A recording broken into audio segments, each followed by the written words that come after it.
If you know your vocab for this unit, it would definitely help as you go through some of these things.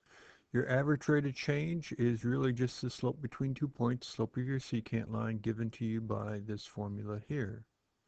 Instantaneous rate of change, it's the slope of your tangent line, slope predictor function, a line that just grazes your graph at one point but doesn't actually cross it, whereas secant line down here in blue crosses at 2 different points.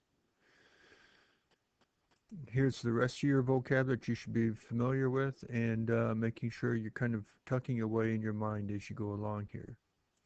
Now, as we look at problem 63, we have a situation where Anne is driving at a constant rate for 30 minutes. Well, if we look at the graph, and if we look at our velocity versus time graph, we could put velocity over here. Notice our velocity is in miles per hour, so our time also has to be in hours, as noted down here, even though your original problem gave it to you in minutes. So if we are looking at our first situation here, 30 minutes or 30 miles an hour for 15 minutes, we would be here. Then we come along and she gets on a freeway, 60 miles an hour for a half a minute or half an hour. So we'd have this.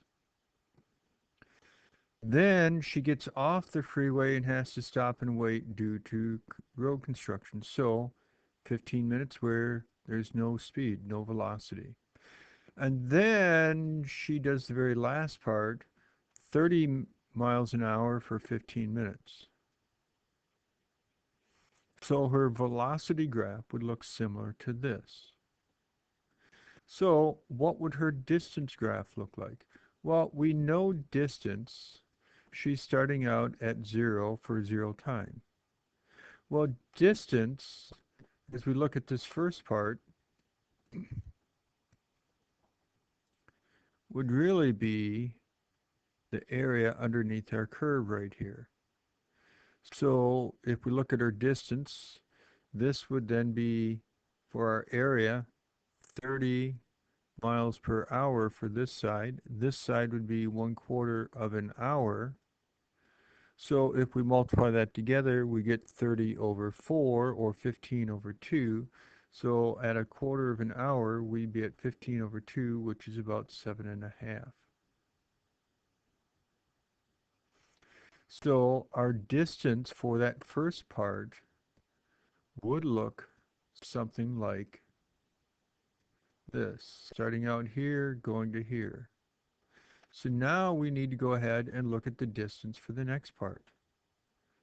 Looking at the distance for the next part, that would be the area underneath our graph for this right here, which when we look at this, it's a half, or the height would be 60 miles per hour. The width would be 1/2 hour. So the area, 60 miles an hour times a half an hour, would be 30 miles. Well, we were at 7.5, and we have to add 30 miles on by the time we get to here. So that would put us up at 30.5, or 37.5, because for this blue part, we are adding, oops, that's not what I wanted. Why didn't that work? I'll try this again. We have our distance looking like this. But now we need to come along and we need to consider the situation right here where you weren't moving. Well, if you're not moving because your velocity is 0, well, then your distance isn't going to be changing. So your distance would still be at that same height. Well, we now have to consider what's going on here at the very end, and that would be for this part. Well, that would be looking at the area underneath that part, which would be our rectangle.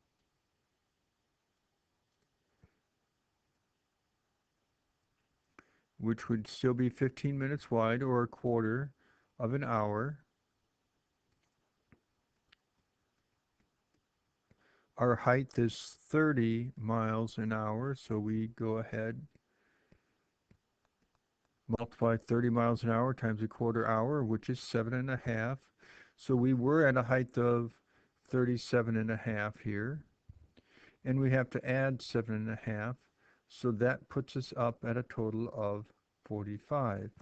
So when we draw in our last little bit here, it would be for our position like this. So your distance graph would look like what we have shown here.